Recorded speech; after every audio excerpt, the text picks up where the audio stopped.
আদিত্যর ওপর অভিমান করে বিয়ের জন্য রাজি হলো পরমা। হ্যাঁ বন্ধুরা, এমনটাই দেখতে পাবো আমরা অনুরাগের ছোঁয়া ধারাবাহিকের আগামী পর্বগুলোতে।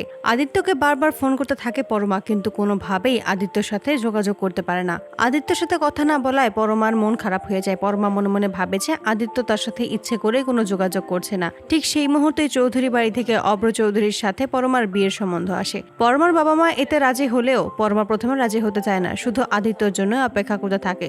যখনই দিন গড়িয়ে রাত চলে আসে, তখনও যখন আদিত্যর কোনো খোঁজ পায় না পরমা, আদিত্যর সাথে যোগাযোগ করতে পারে না, ঠিক সেই মুহূর্তেই পরমা তার বাবা মাকে জানিয়ে দেয় সে এই বিয়েটা করতে রাজি আছে। আদিত্য যেহেতু তাকে ভুলে যেতে চায়, তাহলে সে কেন শুধুমাত্র আদিত্যর জন্য নিজেকে কষ্ট দেবে? কেন আদিত্য তার সাথে যোগাযোগ রাখতে চায় না এটা বুঝতে পেরেও কেন সে আদিত্যর অপেক্ষা করে থাকবে?